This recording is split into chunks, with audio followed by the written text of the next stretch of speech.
Son is in 4th grade. School is only open on Mondays. The rest of the week he is home with me. They don't do virtual learning during the rest of the week. No Zoom calls are made. No teacher actually checks in. Homework at home is not to be sent back to the school, and instead they get a participation grade the following week if they tell their teacher they completed it. It's backwards, and your students aren't being graded for the work they actually do. Every Monday we get a new flyer in the mail asking for donations. Last week we got a flyer that said to send out 20 emails to individuals to ask them for donations, with the promise of prizes for participation. They also had other prizes on this flyer. Basically, the more people who donate using your name, the bigger the prize you get. My son wanted the headphones prize. Nowhere on the flyer did it say how many donations was needed. I called the school to ask and they said 12. I sent out the 20 emails. 14 people donated. The donation list was to be emailed to the school with the student ID, and we were to pick up the prizes this past Monday. Son was losing his mind excited because he got the 12 donations needed for the headphones. We walk in and they proceed to tell me and my son that he did not qualify for the prize because in order to be eligible, you needed to get those 20 donations. Apparently the prizes for donations started counting after you received the 20. They turned damn near every student away, not just my kid. So I sent the boy out with his father and pulled the teacher and principal aside to let them know that they got these kids' hopes up for absolutely nothing, and that all they accomplished was destroying the children's spirits by lying to their faces. I then told them that I was told by the secretary that he only needed 12 donations for those headphones. They said, "Sorry you feel that way. This is just how things are right now due to COVID." So I responded with, "Oh, so lying to students and breaking their spirits is okay because of COVID? Failing to provide virtual learning for the rest of the week like other schools is okay because of COVID? Asking for donations when the kids are only here once a week must be okay, too, right?" I then walked out. Well, my son got the headphones in the mail today with a note from the superintendent that said, "I'm very sorry for the actions of the school system and the confusion formed around the donation drive. We are trying to work with the families, not turn them away. Please accept this as an apology. My son is over the moon. My husband says that I was being a Karen and that we should have just dropped it because it teaches our son that life isn't fair, and that I now look like an helicopter parent." My daughter is 16 years old and in high school. I noticed recently that she's been behaving in a bad manner, constantly commenting on other people's looks, belongings, calling them stuff that isn't cool, and just being insensitive. It's like she lost a filter or something, because usually she's polite, but my wife suspected that our daughter's sudden misbehavior occurred after she started hanging out with new girls from the school. Basically the mean type, and have picked on their behavior. I've sat with my daughter and had many discussions about how her behavior has been negatively affecting everyone around her.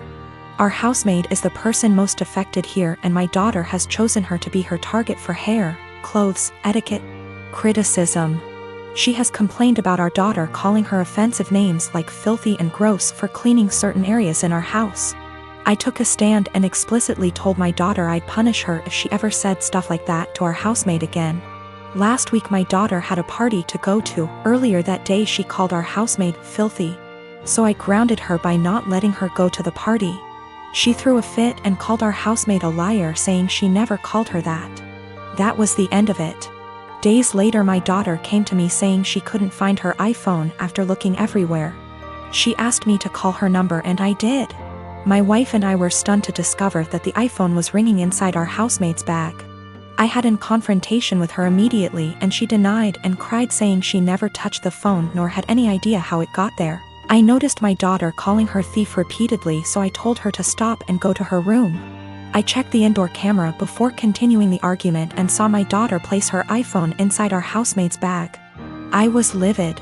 I apologized to the housemaid and gave her the rest of the day off. I then showed the video to my daughter and she was absolutely speechless.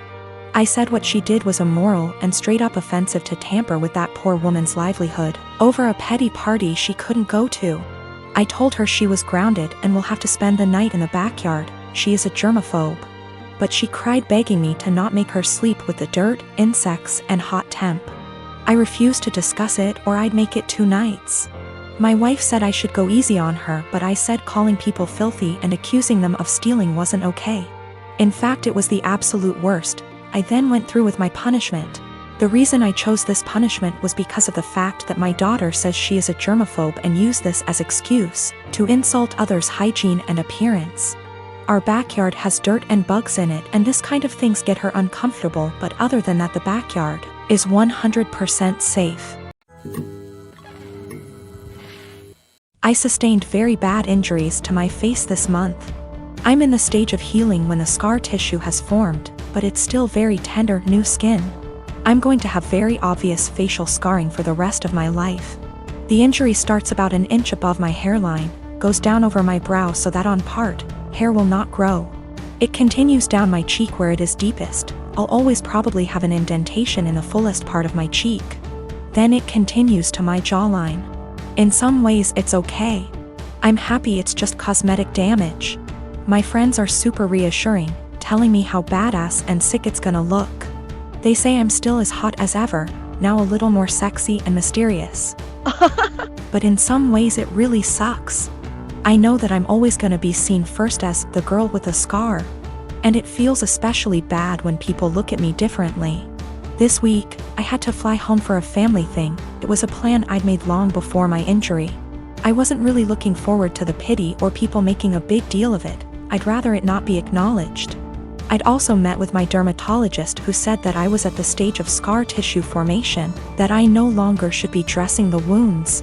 The skin was healing and instead I needed to be applying topical cream and Vaseline to keep the site clean and moist.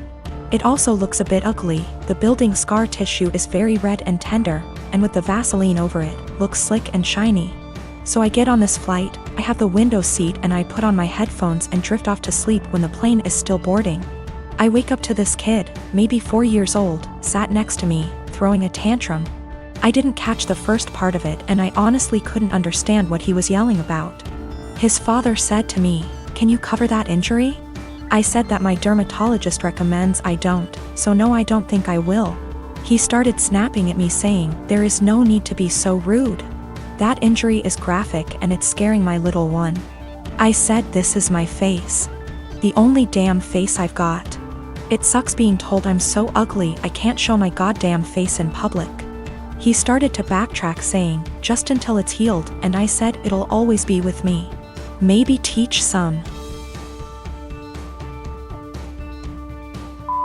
compassion and respect instead of telling a girl half your damn age what you think about her face. That's rude." He actually got up after that and I think went to a stewardess about a seat change because a young couple came to sit next to me on a few minutes instead. I've gotta admit I felt so low that I put on my sunglasses and had a quiet cry for a few minutes. I am a 33 years old female. And I found out that my ex-husband 37 male was cheating on me when I was 7 months pregnant with our son. I got a divorce and we share custody of our 3-year-old son. My ex-husband's girlfriend tried to get involved in my parenting several times. She even commented on my son's name implying that we should agree on a name we all want, not just what I wanted. And tried to dictate what he should and shouldn't have. As a result, she started throwing stuff of his that I paid for myself. Honestly, it's frustrating because I'm barely getting by with the money I have and cannot afford to buy replacement for all the stuff she throws put, but my ex-husband says it's her house and she gets to decide what can and can't enter. I made a crochet blanket for my son with his name on it. This blanket is special to me, and the tools I used to be able to make it cost me money. Not to mention the time and effort it took to get it down. I sent my son to stay with his dad days ago, and he wanted to take the blanket with him to sleep with it. I don't know exactly what happened, but when I came to pick him up he told me his dad's girlfriend took it away from him and threw it out, leaving him with no blanket to sleep with at night as punishment for him for not accepting the one she offered. I was furious. I called his dad, but he hung up on me. I sent him a text explaining the situation, but he texted back telling me that I should stop the drama and go look for a job if I have so much free time on my hand, instead of picking on his girlfriend. I felt frustrated. I visited his family who are good to me and told them about what their son's girlfriend did. Now it's worth mentioning that she's been working hard for their approval and to get on their good side. They were shocked to know about what she did. They all flipped out on her and started calling her out. My sister-in-law took it further by putting this on social media, which made other family members see what she did. My ex-husband called me yelling about my pathetic attempt to turn his family against his girlfriend. I could hear her freaking out in the background while he was lashing out at me, saying I ruined every chance she had to have a good relationship with her future in-laws. I hung up and felt absolutely horrible, even though I was just venting to his family about what happened and felt frustrated. I'm not sure anymore, since the whole family aren't speaking to her, that might have a lasting impact on their relationship with her.